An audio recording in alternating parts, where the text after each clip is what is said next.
जी कैफेट, आज के लेक्चर का आगाज़ करते हैं। Lecture number 11। जी हाइब्रिड क्लास के स्टूडेंट्स को अगर मेरी आवाज़ ठीक आ रही है तो एक दफ़ा हाथ उठा दीजिए ताकि मुझे क्लियर। शाबाश, बस ठीक है, क्लियर हो गया। टॉपिक हम स्टडी कर रहे थे चैप्टर 2 में, एप्लीकेशन ऑफ प्रोफेशनल स्केप्टिसिज्म। ये कंसेप्ट डिस्कस चैप्टर 2 में हुआ है, लेकिन ये जिन सिचुएशंस को एड्रेस करता है ना, ये through out the audit different chapters में यूज़ होती है। इसलिए आपको याद होगा मैंने एक स्टेटमेंट दी थी कि 100% कंफर्म है कि इस कंसेप्ट में से आई कैप इस अटेम्प्ट में केस स्टडी में कोई ना कोई कंसेप्ट ज़रूर टेस्ट करेगा, ठीक है, क्योंकि ये सिर्फ चैप्टर 2 का कंसेप्ट नहीं है, बल्कि पूरे ऑडिट में डिफरेंट चैप्टर्स में जो कंसेप्ट्स हैं उनको इकट्ठा करके case study point of view से आपके सामने रखा गया है। तो हमने इनमें से कुछ एग्जांपल्स कल डिस्कस कर ली थी, बाकी मजीद आज डिस्कस करनी है। लेकिन आगे चलने से पहले जो एग्जांपल्स कल हमने शेयर कर ली थी वो जरा मुझे टिक करवा दें। सबसे पहले अनयूजुअल ग्रोथ। अनयूजुअल ग्रोथ, जी अनयूजुअल ग्रोथ में क्या रिस्क है, फटाफट बताते जाए। सेल्स ओवर स्टेटमेंट का रिस्क है कि क्लाइंट ने ओवर स्टेट। शाबाश। Decrease of sale, unusual decrease. अगर सेल्स अनयूजुअली डिक्रीज हैं तो क्या रिस्क है इसमें? इन्वेंट्री बिक नहीं रही है, इन्वेंट्री सेल नहीं हो रही है, ऑब्सोलीट हो गई, उसे राइट डाउन टू एनआर भी करना पड़ेगा। और अगर उस इन्वेंट्री को बनाने के लिए कोई फिक्स एसेट्स इस्तेमाल हो रहे हैं तो जहां पे इन्वेंट्री लॉस मेकिंग हुई तो वो फिक्स एसेट जो लॉस मेकिंग इन्वेंट्री बना रहा है वो भी इम्पेयर्ड हो गया, ठीक है। तो इसका डिक्रीज ऑफ सेल का डायरेक्ट इफेक्ट आता है इन्वेंट्री पे और indirectly impairment of fix assets पे भी। ये बात समझ आ रही है आपको? चलिए next, management bonuses on financial performance. ये हाइब्रिड क्लास में जो फर्स्ट बेंच पे स्टूडेंट बैठा है सेंटर वाला, ये मुझे बताएं भाई, जो management bonuses on financial performance है इसमें क्या रिस्क है, क्या रीजन होगी कि जिसकी वजह से हमें इस इंफॉर्मेशन में रिस्क नजर आ रहा है? जी बताइए। टारगेट प्रॉफिट मिलेगा। जी जी टारगेट प्रॉफिट मिलेगा। ये भाई साउंड जरा सेट कीजिएगा, ये साउंड को बस। जी जी बिल्कुल ठीक है, शाबाश। टारगेट प्रॉफिट अगर मिले हो तो उनको अचीव के, अगर ये प्रॉफिट अचीव करेंगे तो फिर ही आपको बोनस दिया जाएगा। तो उसमें रिस्क होता है कि बोनस को हासिल करने के लिए अगर टारगेट अचीव नहीं भी हुए तो वो फ्रॉडलेंट फाइनेंशियल रिपोर्टिंग के जरिए शो करवाएंगे टारगेट अचीव हो चुके। और आपको बताया था मैंने कि ये आई कैप ने सबसे ज्यादा जो एडजस्टमेंट जो कंसेप्ट टेस्ट किया हुआ पास्ट पेपर में वो ये है कि सीएफओ सीईओ को सर्टेन टारगेट दे दिए जाते हैं कि आपको बोनस मिलेगा उसी वक्त जब आप ये टारगेट अचीव करेंगे। Next, significant transaction at year end, ये भी कल हमने डिस्कस कर लिया था। हाँ जी, कि ये रेंड पे जो ट्रांजैक्शन में ज्यादा रिस्क क्यों होता है? देखिए वैसे तो journey through out the year कोई भी ट्रांजैक्शन उसमें मिस स्टेटमेंट हो सकती है, लेकिन खासतौर पे ये रेंड में जो बड़ी बड़ी ट्रांजैक्शन होती है उनमें रिस्क इसलिए होता है कि ये रेंड पे जाके मैनेजमेंट को पता चलता है कि वो हमारे टारगेट अचीव नहीं हुए, तो फिर वो उनको अचीव करने के लिए जो बड़ी बड़ी ट्रांजैक्शन होते हैं, जो अनयूअल ट्रांजैक्शन होंगी, वेरी लार्ज अमाउंट की ट्रांजैक्शन होंगी, ऐसी ट्रांजैक्शन जो अननोन कस्टमर के साथ हैं, ऐसी ट्रांजैक्शन जो एबनॉर्मल टर्म्स एंड कंडीशंस के साथ हैं, वो रिकॉर्ड करती है मैनेजमेंट। तो हम ये रेंट पे जो ट्रांजैक्शन रिकॉर्ड की जाती है उनको खास तौर पे चेक करते हैं, उनमें रिस्क ऑफ मिसस्टेटमेंट ज्यादा होता है, ठीक है। फिर इसके बाद 7, इनकंसिस्टेंसी बिटवीन। हमने एक कंसेप्ट स्टडी किया हुआ है कि ऑडिट के दौरान में डिफरेंट सोर्सेज से हमें एविडेंस मिलता है। जैसे किसी बहुत से डिपार्टमेंट, ह्यूमन रिसोर्स डिपार्टमेंट से भी एविडेंस मिलता है, लीगल डिपार्टमेंट से भी एविडेंस मिलेगा और अदर डिपार्टमेंट से। इनसाइड द एंटिटी भी हमें एविडेंस मिलता है, outside the entity different party से भी एविडेंस हमें मिलता है। तो जब एक सोर्स का एविडेंस और दूसरे सोर्स के एविडेंस में फर्क आ जाए तो फिर हमारा रिस्क बढ़ जाता है कि लगता है इनमें से कोई तो एक गलत है, और जो भी गलत है उसका मतलब है कि फाइनेंशियल स्टेटमेंट्स में कोई प्रॉब्लम हो सकती है। अब आपको इनकंसिस्टेंसी की डिफरेंट एग्जांपल्स दी थी। पहली एग्जांपल, मैनेजमेंट कुछ और कह रही है, लॉयर कुछ और कह रहा है। मैनेजमेंट कह रही है कि हमारे खिलाफ कोई लीगल केस नहीं है, लॉयर कह रहा है कि लीगल केस पेंडिंग है। दूसरा, फाइनेंशियल स्टेटमेंट और अदर इन्फॉर्मेशन में इनकंसिस्टेंसी। अदर इन्फॉर्मेशन क्या होती है? डायरेक्टर्स बोर्ड, चेयरमैन रिपोर्ट वगैरह।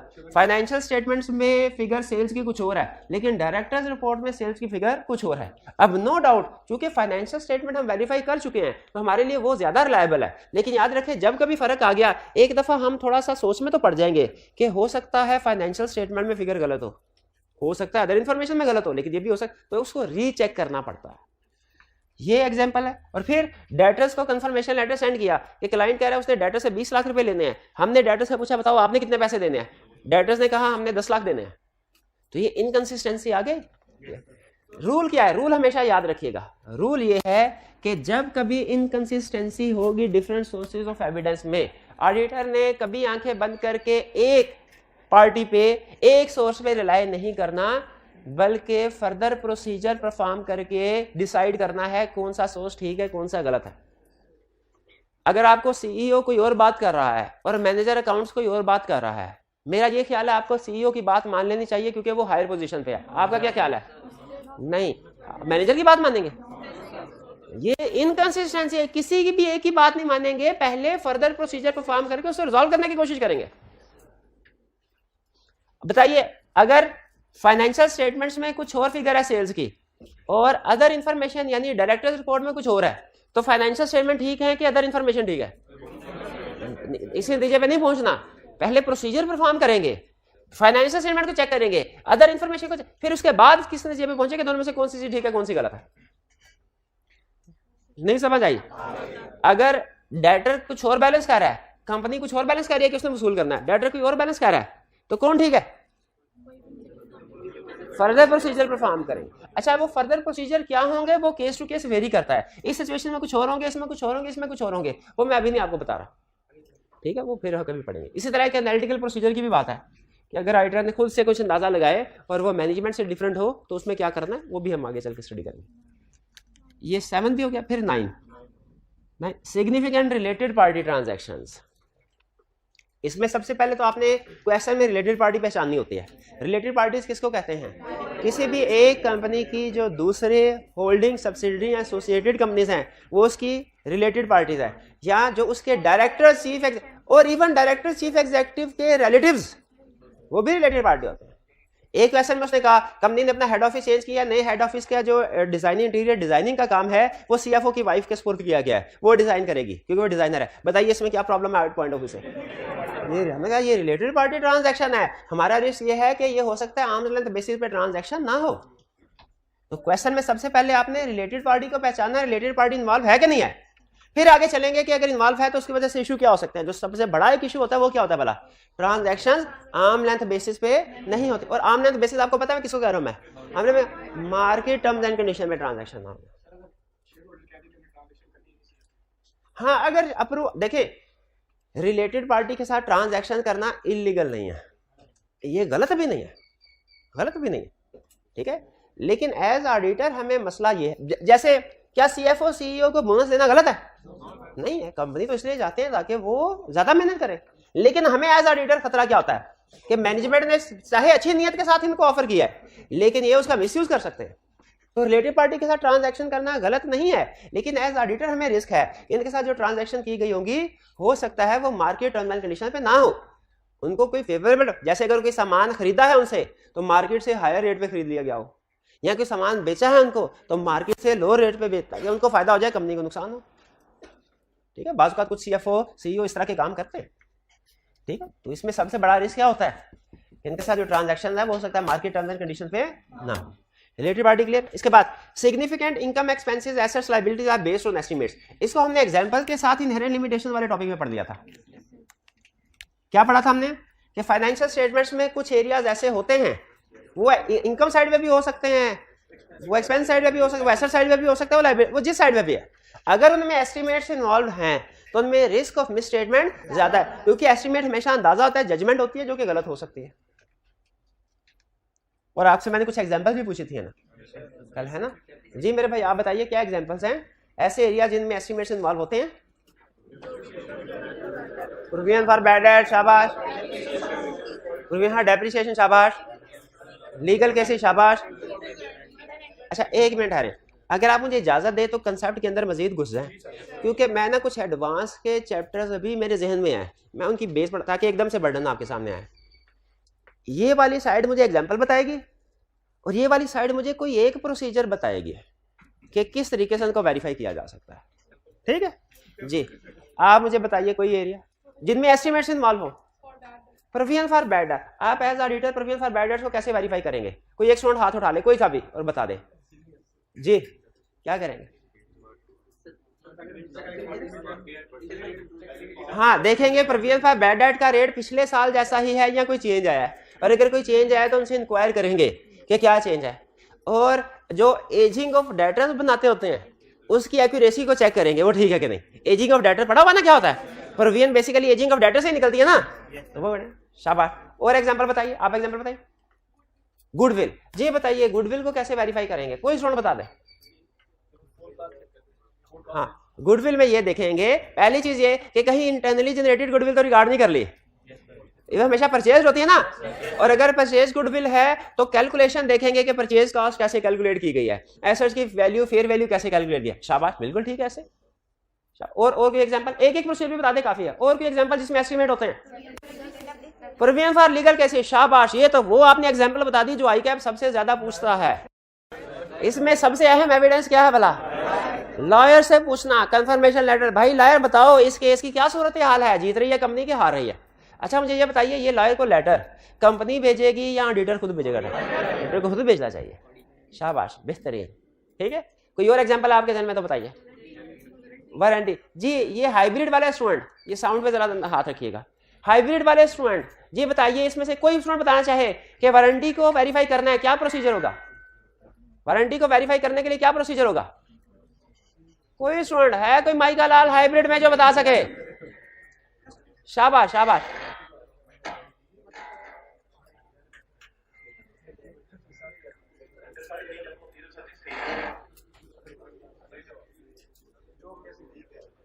जी जी जी,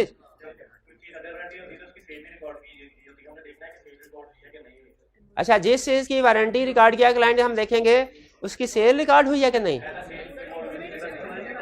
ज्यादा सेल। अच्छा हाँ, नहीं मैं समझ गया की बात। वो ये कहना चाह रहे हैं कि अगर पिछले साल की निस्बत इस साल सेल्स ज्यादा है तो वारंटी भी ज्यादा होनी चाहिए, और अगर पिछले साल की निस्बत इस साल सेल्स कम है तो वारंटी भी कम होनी चाहिए। बिल्कुल ठीक है, बेहतरीन। और फिर इसके बाद वारंटी की कैलकुलेशन का फार्मूला भी रीचेक करेंगे।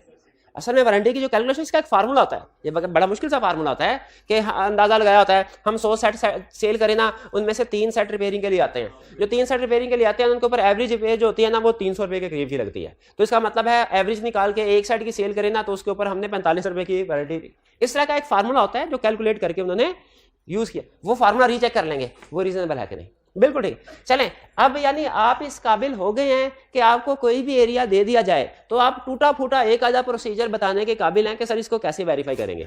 और प्रोसीजर वैसे आपने मेरी एक्सपेक्टेशन से ज्यादा अच्छे बता दिए। मैं एक्सपेक्ट नहीं कर रहा था कि आप ये बता देंगे, खासतौर पे जो लायर वाला आपने बताया ना, वो मुझे बड़ा पसंद आया। शाबाश। चलिए इसके बाद आगे नेक्स्ट, ये आइडेंटिफाइड डेफिशिएंसी इंटरनल कंट्रोल, जी हमने पढ़ लिया था।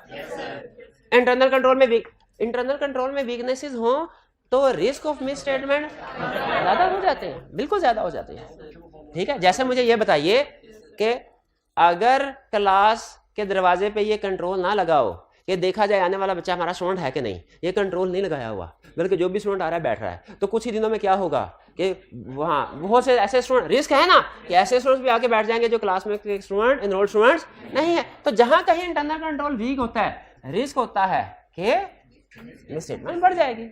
अब इंटरनल कंट्रोल वीकनेसेस के मैंने आपको एग्जांपल्स दिए हैं कुछ, क्या? अप्रूवल ना होना, रिकंसिलिएशन ना होना, सेग्रीगेशन ऑफ ड्यूटीज ना होना। अप्रूवल किसको कहते हैं? अप्रूवल, इजाजत, ऑथराइजेशन। हर ट्रांजैक्शन से पहले किसी की ऑथराइजेशन होनी चाहिए। आप मुझे बताइए फाइनेंशियल स्टेटमेंट के किस किस एरिया में ऑथराइजेशन होनी चाहिए? मैं आपको एक दो हिंट्स बताता हूँ। किसी को उधार सेल करनी है उससे पहले ऑथराइजेशन होनी चाहिए। और एग्जांपल वो किसी को हाँ परचेज करें उससे पहले ऑथराइजेशन होनी चाहिए। और एसेट परचेज करने से पहले ऑथराइजेशन, बिल्कुल ठीक है। और सैलरीज पे करने से पहले ऑथराइजेशन होनी चाहिए। रिपेयर एक्सपेंसेस वगैरह से पहले ऑथराइजेशन होनी चाहिए। लोन देने से पहले ऑथराइजेशन होनी, बेहतरीन, बिल्कुल ठीक है। रिकंसिलिएशन का मतलब है एक सोर्स की इंफॉर्मेशन दूसरे सोर्स की इंफॉर्मेशन के साथ मैच करनी चाहिए। जैसे रिकंसिलिएशन किस किस एरिया में बनती है? ये सेकंड लास्ट बेंच पे जो कॉर्नर वाले भाई है मुझे बताएंगे। बैंक एरिया में रिकंसिलिएशन बनती है जिसे बैंक रिकंसिलिएशन स्टेटमेंट कहते हैं। और इन्वेंट्री के एरिया में रिकंसिलिएशन, याद है वो फिजिकल बैलेंस और बुक बैलेंस फर्क आता था। काउंटिंग में सवाल किया था हमने, काउंटिंग में इन्वेंट्री में 2 सवाल किए थे जो ऑडिट में भी इस्तेमाल होंगे। एक क्वेश्चन ये किया था, एक छोटा क्वेश्चन जो सवाल क्या फिजिकल बैलेंस इतना है, बुक बैलेंस इतना है, इनमें यह फर्क है, एडजस्टमेंट करो, रिकंसिलिएशन बनाओ। और एक जो बड़ा कंसेप्ट यूज होगा ऑडिट में वो क्या होता था कि ये एंड है 31 दिसंबर, किसी वजह से ये एंड पे स्टॉक काउंट नहीं कर सके, 15 जनवरी को स्टॉक काउंट किया है। बताओ 15 जनवरी से 31 दिसंबर की स्टॉक की फिगर पे कैसे पहुंचोगे? Backward working. बता सकते हैं बैकवर्ड वर्किंग कैसे होती थी? कैलकुलेशन ना करे वैसे ही कंसेप्ट बता दे। परचेजेस लेस कर देंगे।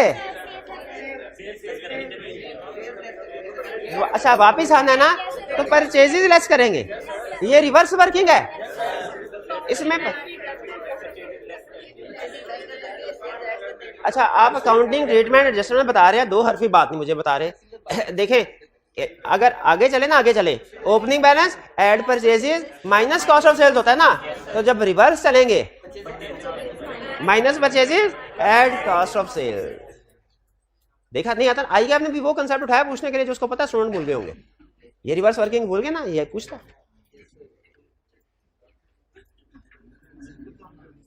अच्छा अब देखें, मकसद ये आपको नहीं अंदाजा, ये पूरा ऑडिट आपके सामने खुला पड़ा है, तो आपको लग रहा होगा सर बड़ा स्लो चल, लेकिन कंसेप्ट से कंसेप्ट मिलता तो मेरा दिल करता है कंसेप्ट पढ़ा के आगे जाऊं। भाईजान ये जो आपने मुझे बताई ना रिवर्स वर्किंग, ये तो काउंटिंग में सीखा था।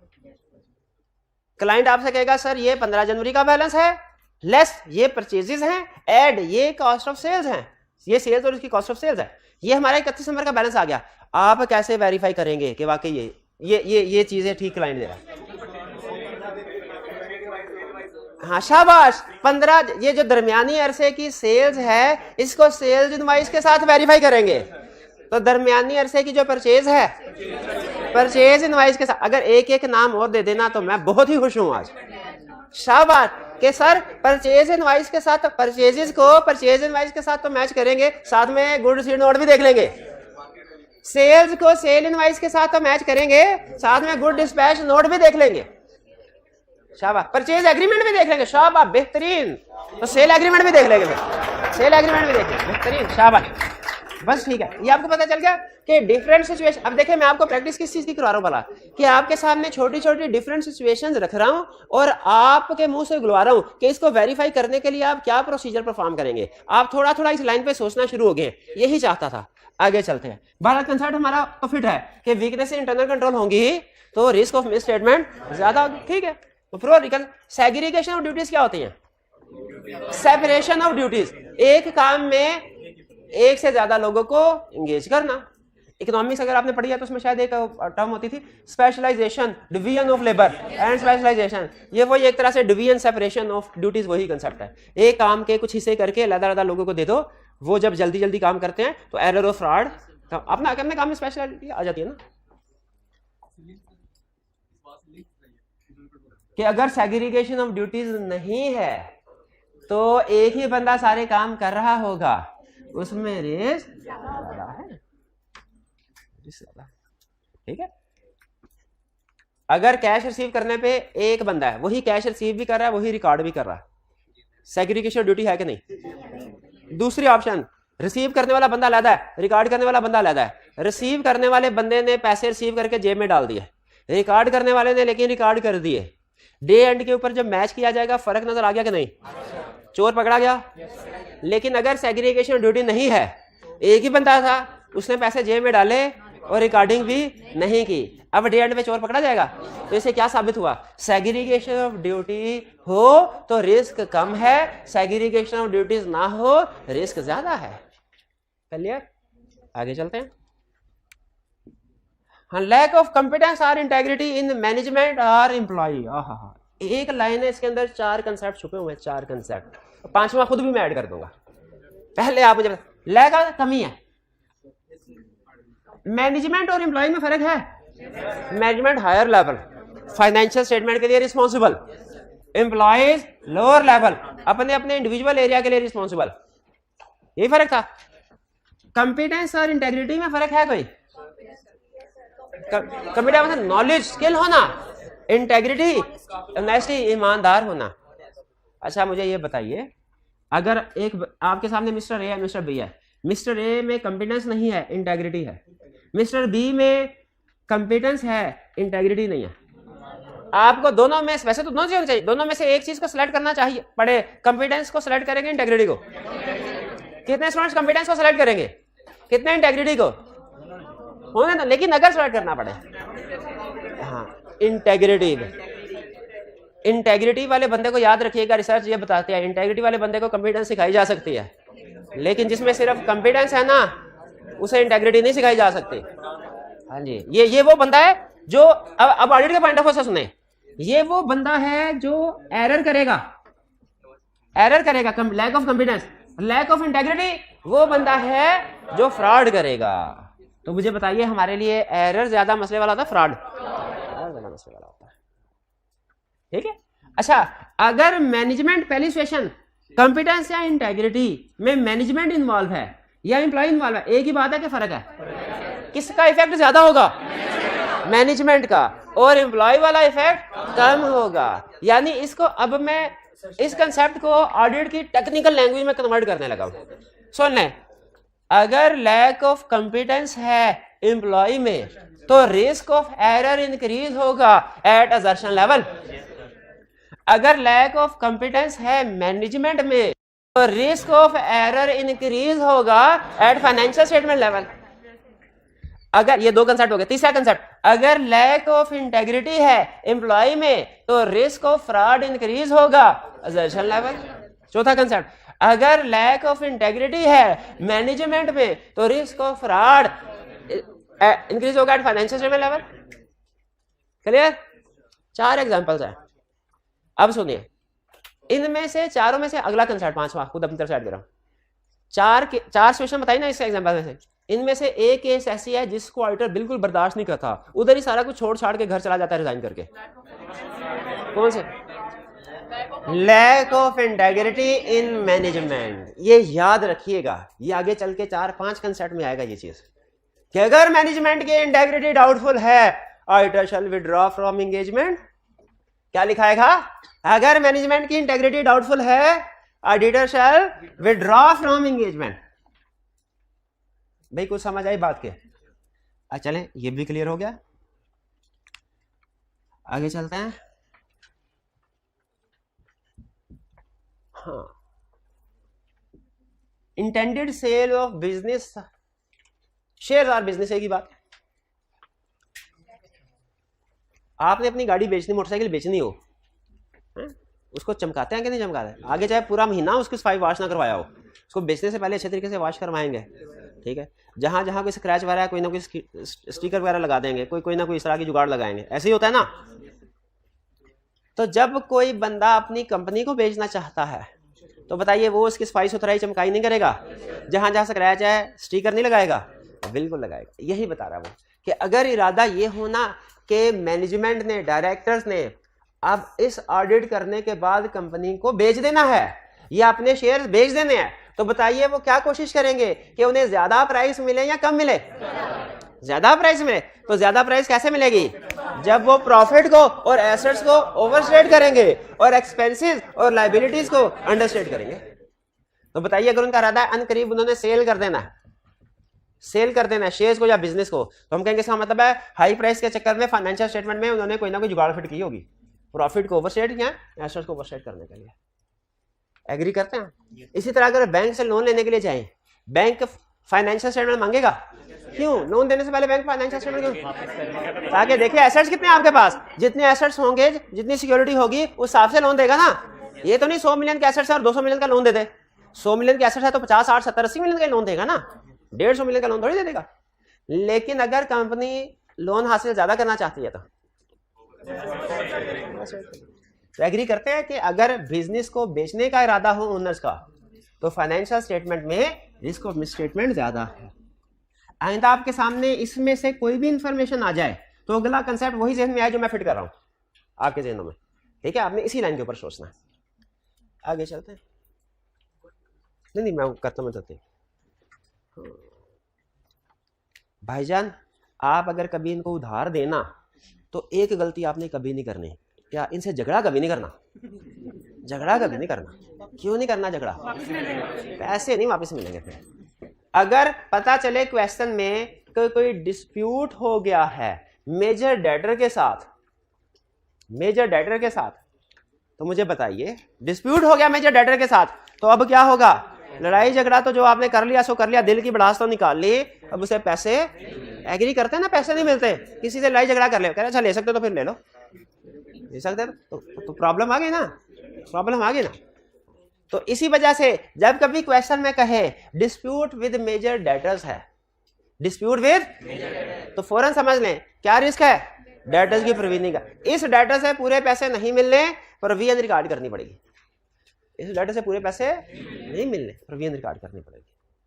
क्लियर? अच्छा, अगर तो सिंपल कहना डिस्प्यूट है डेटर के साथ तो कहानी रिस्क यहीं पे खत्म। लेकिन अगर क्वेश्चन में कहे डिस्प्यूट है डेटर के साथ और ये कहे डिस्प्यूट किस वजह से है, वो कह रहे हैं आपने डिफेक्टिव प्रोडक्ट बेच दिया हमें, आपने जो माल सप्लाई किया वो सही नहीं है, ये आपका माल वापस बेच रहे हैं। अब रिस्क एक नहीं, रिस्क बढ़ गया, रिस्क दो हो गए।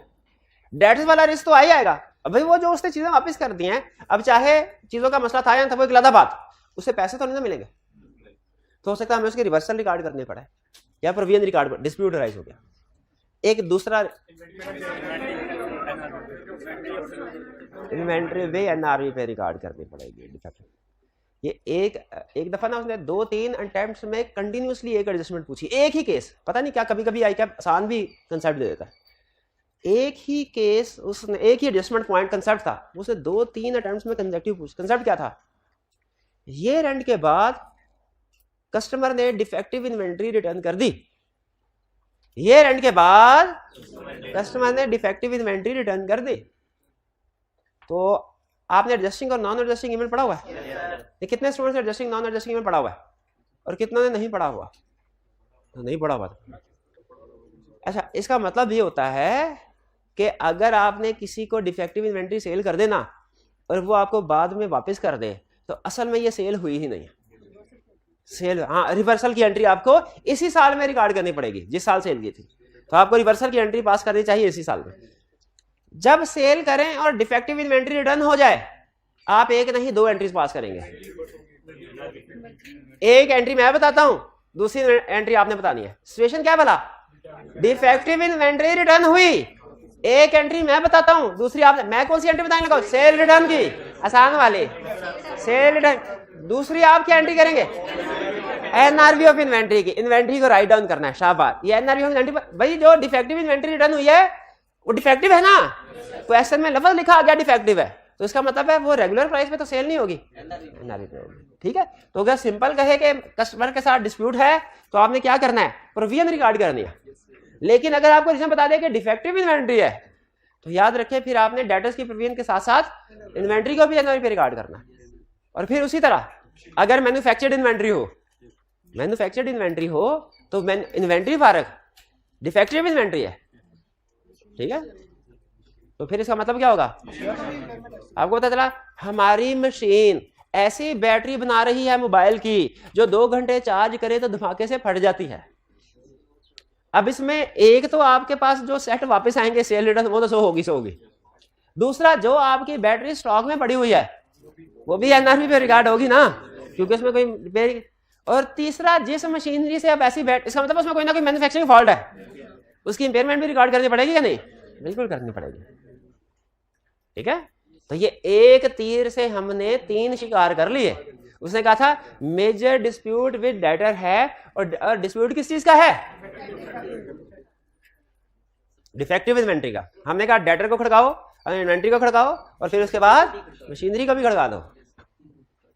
एग्जाम में तीनों चीजें ध्यान में आ जाएंगी। हाँ, अपनी स्टॉक में इन्वेंट्री पड़ी है वो बिल्कुल रिस्क है, लेकिन वो रिस्क हम यहाँ पे कवर कर चुके हैं ये। हाँ, अच्छा, हाँ बिल्कुल ठीक है, बिल्कुल ठीक। आप थोड़ा सा आगे सही कह रहे हैं, सही। वो कह रहे हैं सर अब ये ना एग्जाम में टेस्ट नहीं करता, ये प्रैक्टिकल कंसेप्ट बता रहा हूँ, आपने पूछा है। उन्होंने कहा सर जो इन्वेंट्री वापस हुई वो डिफेक्टिव है, लेकिन जो इन्वेंट्री अनसोल्ड है वो डिफेक्टिव है कि नहीं, वो डिपेंड करता है डिफेक्ट किस चीज का है। बाज़ औक़ात डिफेक्ट ये होता है कि लोडिंग अनलोडिंग के दौरान में कोई चीजें टूट जाती हैं तो कस्टमर उनको एक्सेप्ट करने से इनकार कर लेता है, वापस भेज देता है।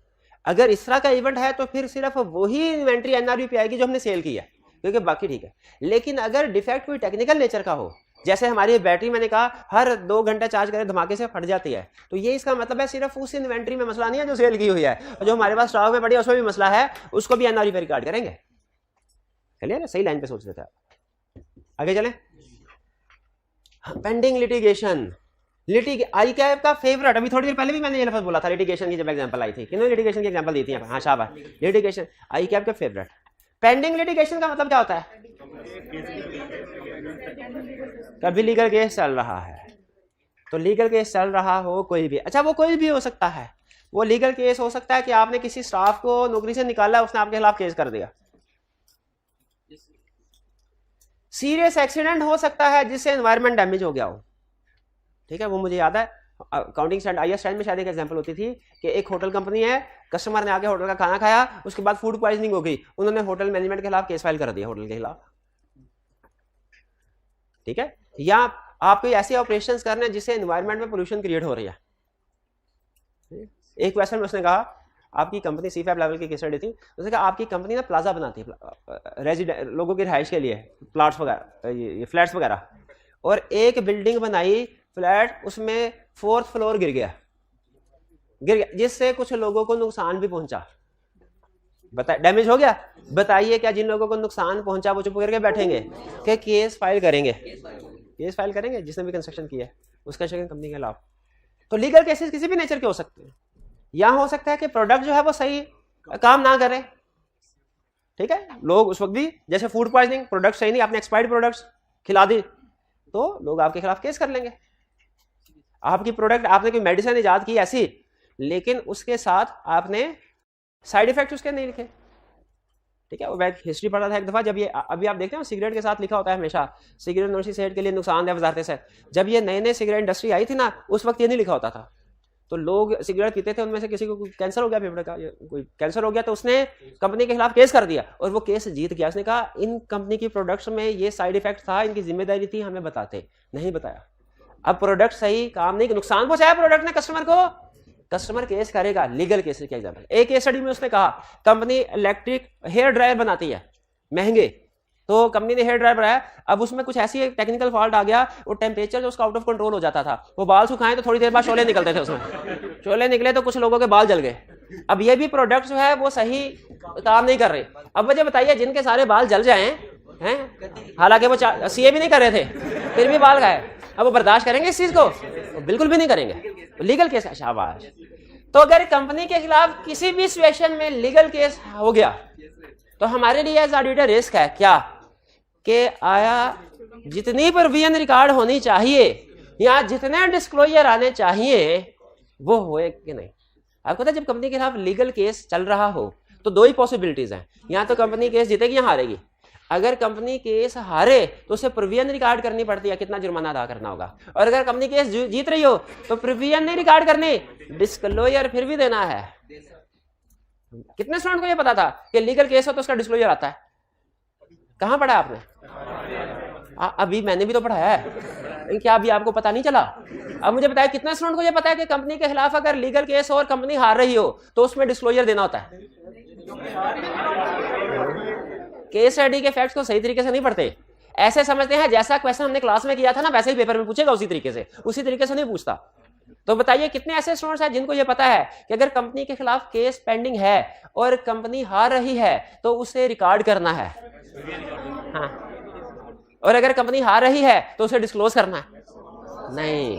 हार रही है प्रोविजन रिकॉर्ड करनी है, जीत रही है डिस्क्लोज करना है। कंपनी केस हार रही है प्रोविजन रिकॉर्ड करनी है, कंपनी केस जीत रही है डिस्क्लोजर फिर भी देना है। और जरा मुझे बताइए कौन, हमें कैसे पता चलेगा कंपनी केस हार रही है? हमें कैसे पता चलेगा कंपनी केस हार रही है तो कितनी अमाउंट पे करनी है?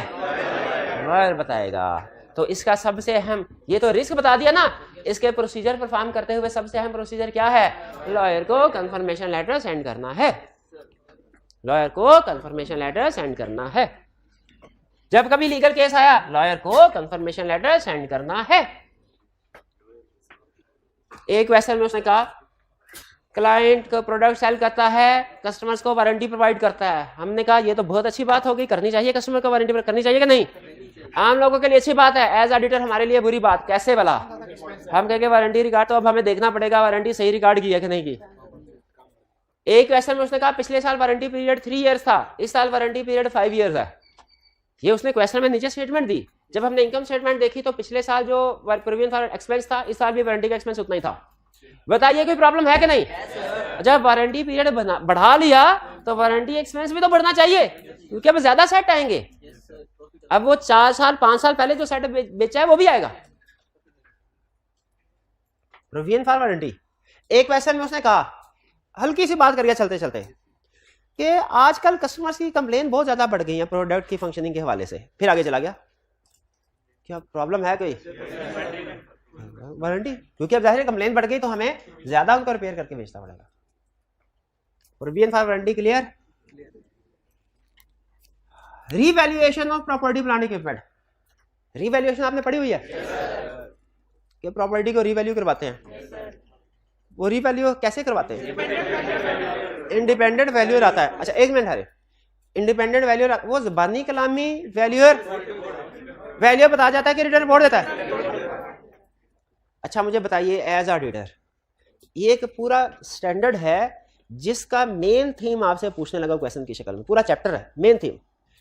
वैल्यूएशन हुई प्रॉपर्टी की, हमें पता चला ड्यूरिंग द ईयर वैल्यूअर आया था, उसकी रिपोर्ट भी है। पहली चीज, हम ना रिपोर्ट पढ़ेंगे ना ये देखेंगे वैल्यूअर कौन था, कैसा था, कहां से आया, किधर गया, मार्केट में रेपुटेशन क्या थी, कुछ भी नहीं देखेंगे। जो क्लाइंट से सिर्फ पूछेंगे वैल्यूएशन करवा के वैल्यू लिखी है, कहेगा यस ओके कर दें, ऐसे करेंगे। दूसरी ऑप्शन, हम वैल्यूअर को देखेंगे उसकी रिपोर्ट को नहीं। वैल्यूअर को देख, अगर वैल्यूअर अच्छा बंदा है, कंपिटेंट है, मार्केट में अच्छी रेपुटेशन है, एक्सपीरियंस्ड है, तो फिर उसकी रिपोर्ट में जो भी फिगर लिखी आंखें बंद करके रिकॉर्ड करें। तीसरी ऑप्शन, वैल्यूअर को भी वैल्यूएट करें, उसकी रिपोर्ट भी पढ़ेंगे कि उसमें जो बड़ी बड़ी एक एक टेक्निकल चीज हम वेरीफाई नहीं कर सकते, लेकिन उसमें जो बड़ी बड़ी एजम्पशंस हैं, मेथोडोलॉजीज हैं, जो डाटा यूज किया गया है, उसको बड़ी बड़ी चीजें उनको चेक कर लेंगे वो ठीक है कि नहीं। तो क्या करेंगे? दोनों चीजें चेक करेंगे। याद रखें, अगर क्लाइंट ने प्रॉपर्टी प्लांट इक्विपमेंट की रिवैल्यूएशन करवाई है, रिवैल्यूएशन मॉडल थोड़ा सा मुश्किल होता है कॉस्ट मॉडल से। इसमें फेयर वैल्यू जब या इवैल्यूएट अमाउंट कैलकुलेट होती है ना, इसमें बहुत से एस्टिमेट्स जजमेंट्स इन्वॉल्व होते हैं, रिवैल्यूएशन गलत हो सकती है। इसीलिए रिवैल्यूएशन जब कभी करवाएं, किसी बहुत अच्छे कंपिटेंट एक्सपर्ट को एंगेज करना चाहिए और उससे रिपोर्ट भी रिटर्न लेनी चाहिए। क्लियर? तो बताइए, एक क्लाइंट आपका कॉस्ट मॉडल पे चल रहा है, एक क्लाइंट आपका रिवैल्यूएशन मॉडल पे चल रहा है, किसमें आपकी सर खपाई ज्यादा है? रिवैल्यूएशन मॉडल में। उसमें आपको वैल्यूअर को भी वैल्यूएट करना पड़ेगा, उसके वर्क को भी वैल्यूएट करना पड़ेगा। इसमें बताइए रिवैल्यूएशन प्रॉपर्टी प्लांट इक्विपमेंट में सबसे बड़ा सोर्स ऑफ एविडेंस क्या होगा? इंडिपेंडेंट वैल्यूअर की रिपोर्ट, इंडिपेंडेंट वैल्यूअर और उसकी रिपोर्ट, ये सबसे बड़ा एविडेंस होगा। आगे चलते हैं जी। अगर वैल्यूअर अच्छा नहीं है, डिपेंडेंट नहीं, इंडिपेंडेंट नहीं है, कंपिटेंट नहीं था, तो हम बताइए इंगेजमेंट से विड्रॉ कर देना चाहिए कि किसी दूसरे वैल्यूअर को एंगेज करना है? दूसरे वैल्यूअर को एंगेज करते हैं, विड्रॉ नहीं करते। हर बात पे घर नहीं जाना, बिल्कुल ठीक है, सिर्फ जो इंटेग्रिटी डाउटफुल हो तब रिवैल्यूएशन प्रॉपर्टी। फिर इसके बाद closure of factory. Closure of factory क्या है? अच्छा, इसको रिलेट करते हैं गोइंग कंसर्न के। पहले गोइंग कंसर्न समझा दो। गोइंग कंसर्न का मतलब क्या है भला? कि हमारा क्लाइंट 1 साल से ज्यादा अरसा चलेगा। गोइंग कंसर्न का मतलब क्या है? 1 साल से ज्यादा चलेगा। अगर क्लाइंट 1 साल से हालातों वाकयात ये बता रहे हो कि क्लाइंट देखे कल क्या होगा ये तो अल्लाह ताला को ही पता है ना, हो सकता है कंपनी बंद होने को कल को हो जाए, कोई ड्रोन अटैक हो फैक्ट्री के ऊपर, फैक्ट्री तबाह, कंपनी फारग। लेकिन हम नॉर्मल हालातों वाकयात को सामने रख के अंदाजा लगाते हैं। अगर नॉर्मल हालातों वाकयात बता रहे हो कंपनी 1 साल से ज्यादा अरसा चलेगी, हम उसे कहते हैं गोइंग कंसर्न है। गोइंग कंसर्न एप्रोप्रिएट है। और अगर पता चल रहा हो कंपनी 1 साल के अंदर अंदर ही वाइंड अप हो जाएगी, खत्म हो जाएगी, हम क्या कहते हैं? Going concern assumption not appropriate. अच्छा, पहले तो ये हम देख लें कि कब ऐसा होगा कि going concern assumption not appropriate हो सकती है। किन हालात में? अगर कंपनी की मेजर प्रोडक्ट फ्लॉप हो जाए, अगर गवर्नमेंट लाइसेंस कैंसिल कर दे, अगर कंपनी कंटिन्यूसली लॉस मेकिंग हो, अगर कंपेटिटर्स की तादाद ज्यादा हो रही हो, कंपनी का मार्केट शेयर कम हो रहा है, अगर कंपनी के अंदर इसको की एम्प्लॉयज छोड़ के जा रहे हैं, अहम एम्प्लॉयज छोड़ के जा रहे हैं, कंपनी बैंकरप्ट हो रही है, अपनी लाइबिलिटीज को पे नहीं कर पा रहे, लाइबिलिटीज बहुत ज्यादा है, एसेट्स बहुत कम, वगैरह वगैरह, कि बहुत बड़े बड़े लीगल केसेस कंपनी के खिलाफ पेंडिंग है कि अगर कंपनी हार गई तो पैसे नहीं दे सकेगी। ये सारी कुछ एग्जांपल है जिनमें हो सकता है going concern assumption not appropriate हो। ये इसमें से कुछ लिखी भी हुई है उन्होंने, कुछ जो बड़ी बड़ी एग्जाम में टेस्ट की हैं वो उन्होंने लिखी है, बाकी लिस्ट मैंने आपको बता दी। अगर going concern assumption not appropriate है, नॉट एप्रोप्रिएट है, बताइए कंपनी को ये फाइनेंशियल स्टेटमेंट्स में डिस्क्लोजर एडजस्टमेंट वगैरह करनी चाहिए कि नहीं? करनी चाहिए, लेकिन मैनेजमेंट नहीं करती। नहीं, हम कैसे पहले तो ये सुन ले, मैनेजमेंट क्यों नहीं करती? मैनेजमेंट कहती है सर यही वो टाइम है जब हमें पैसों की जरूरत है, और अगर हम इसी टाइम पे अपनी फाइनेंशियल स्टेटमेंट में बता दें कि गोइंग कंसर्न के मसले मसाइल हैं, तो इन्वेस्टर इन्वेस्ट नहीं करता। इन्वेस्टर जो कश्ती डूब रही हो ना उसमें इन्वेस्टमेंट नहीं करता, कहता है हालांकि हमें डूबने से बचने के लिए पैसों की जरूरत है। तो गोइंग कंसर्न इशू वो मैनेजमेंट की ख्वाहिश होती है कि इन इश्यूज को छुपा ले। इसी वजह से हमें रिस्क होता है कि जब कभी ऐसे इवेंट्स या कंडीशन होंगे जिनकी वजह से गोइंग कंसर्न पे डाउट क्रिएट हो रहा है, तो मैनेजमेंट ने उनको डिस्क्लोज नहीं, हालांकि उसे करना चाहिए। देखिए मैनेजमेंट का अपना पॉइंट ऑफ व्यू है कि डिस्क्लोज करेंगे इन्वेस्टर भाग जाएंगे, अभी हमें पैसों की जरूरत है। लेकिन ऑडिटिंग स्टैंडर्ड का अपना point of view, counting standard का अपना, वो कहते हैं कि अगर गोइंग कंसर्न इशू है इन्वेस्टर को कंप्लीट पिक्चर मिलनी चाहिए, उसके साथ धोखा नहीं होना चाहिए। ठीक है, उसको पता चलना चाहिए कि आपके हालात किस पॉइंट पे पहुंचे हुए हैं, इन्वेस्टमेंट करने से पहले वो केयरफुल डिसीजन करें। गोइंग कंसर्न इशू समझ आ गया? अच्छा अब सुने, बाज़ औक़ात कुछ सिचुएशन में गोइंग कंसर्न इशू राइज होता है, कुछ सिचुएशन ऐसी है जिनमें लगता है कि गोइंग कंसर्न इशू राइज होगा लेकिन असल में होता नहीं है, और यही एग्जामिनर टेस्ट करता है और यहीं पे आप मार खाते हैं। कंपनी की फैक्ट्री में आग लग गई, फैक्ट्री की सारी तबाह हो गई, गोइंग कंसर्न पे डाउट क्रिएट हो रहा है कि नहीं? होगा, मैं भी यही मान रहा हूं, होगा। अब जरा गौर से सुनिएगा, कंपनी की 4 फैक्ट्रीज हैं, एक फैक्ट्री में आग लगी, फैक्ट्री तबाह हो गई, अब होगा कि नहीं? अब नहीं होगा। हालांकि आपने रटा लगाया फैक्ट्री तबाह गोइंग कंसर्न, फैक्ट्री तबाह गोइंग कंसर्न, आई क्या कहता है आ जाओ फैक्ट्री भी तबाह करवाऊंगा, गोइंग कंसर्न भी नहीं होगी। ये लो, 4 में से एक फैक्ट्री तबाह हुई, 3 फैक्ट्री चल रही हैं, गोइंग कंसर्न है नहीं है? हम नहीं चाहते जी उस फैक्ट्री, हम गोइंग कंसर्न फैक्ट्री लेवल पे नहीं, कंपनी लेवल पे वैल्यूएट कर रहे होते हैं। कंपनी के लिए गोइंग कंसर्न इशू नहीं। फिर स्टूडेंट ने कहा अच्छा हमें पता चल गया कि एक फैक्ट्री हो वो तबाह हो तो गोइंग कंसर्न इशू होता है, अगर ज्यादा फैक्ट्रीज हैं और कोई एक तबाह हो जाए गोइंग कंसर्न इशू नहीं है। आई कि आपने कहा लो एक फैक्ट्री होगी इसको तबाह करवाऊंगा फिर भी गोइंग कंसर्न का इशू नहीं होगा। वो कैसे? एक फैक्ट्री थी, आग लगने से तबाह हो गई, लेकिन उसकी इंश्योरेंस करवाई हुई थी, अब बताइए गोइंग कंसर्न डाउट है? क्यों नहीं है भला? इंश्योरेंस वालों से पैसे मिल जाने हैं। तो आपने केस स्टडी के पूरे फैक्ट्स को पढ़ के नतीजे पे पहुंचना है। चलो हटाएगा ना तबाह गोइंग कंसर्न फारग नहीं, ये ठीक है। हाँ तो यहाँ पे यही। अच्छा अब सुने एक क्वेश्चन में, अच्छा अब अगर आपको गोइंग कंसर्न का पॉइंट समझ आए तो अगला क्वेश्चन मेरा आप जवाब दे सकते हो, ठीक है। ये अब मेरा क्वेश्चन है हाइब्रिड क्लास में जी, हाइब्रिड क्लास के टी जरा इस क्लास में किसी भी स्टूडेंट को माइक दे दीजिए, आप जरा साउंड पे हाथ रख लीजिए। क्वेश्चन मेरा ये है, आपने बताना है सिर्फ छोटी सी हाँ या ना करना है कि गोइंग कंसर्न का इशू अराइज होगा या नहीं होगा जी।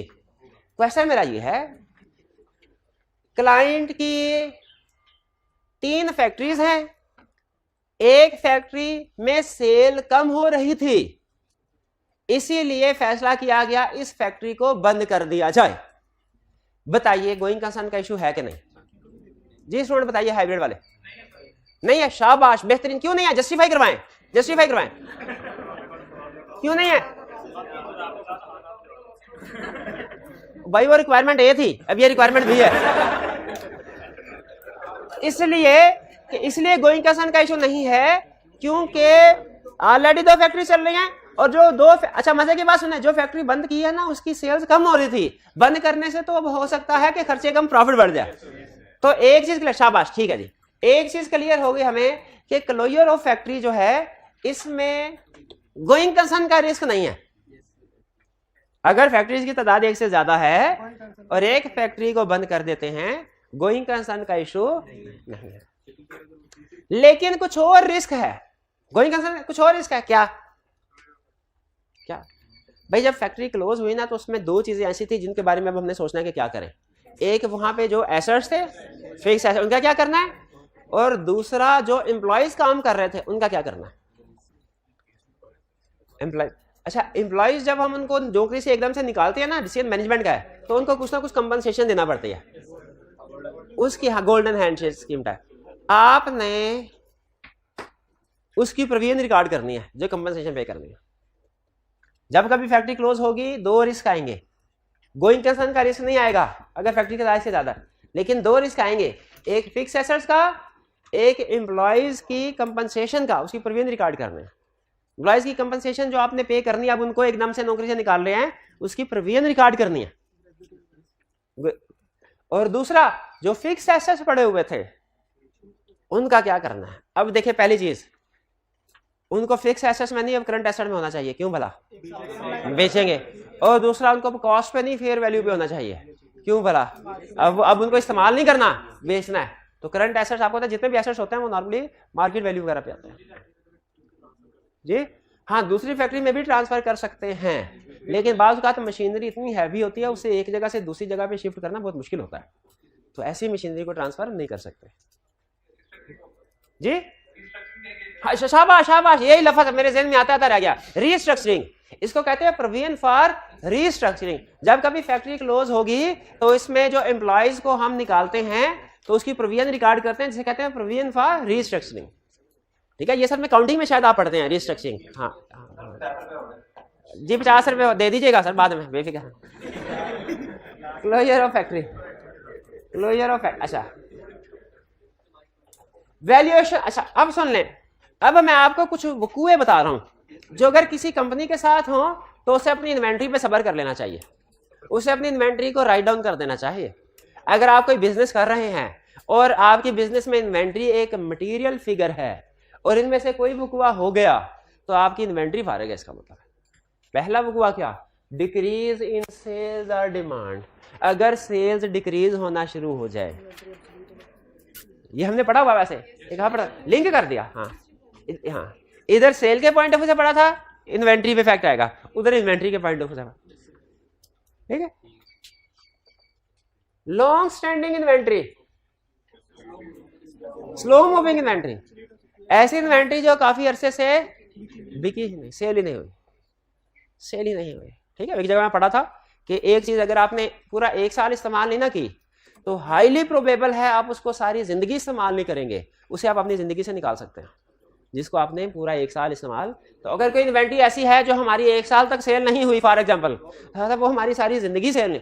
अच्छा, कुछ इन्वेंट्री होती है फैशन बेस्ड, वो एक सीजन में सेल नहीं होती, जैसे एसी सर्दियों में सेल नहीं होते, लेकिन हम उनकी प्रोविजनिंग रिकॉर्ड नहीं करेंगे क्यों, हाँ गर्मियों में सेल हो जाएंगे।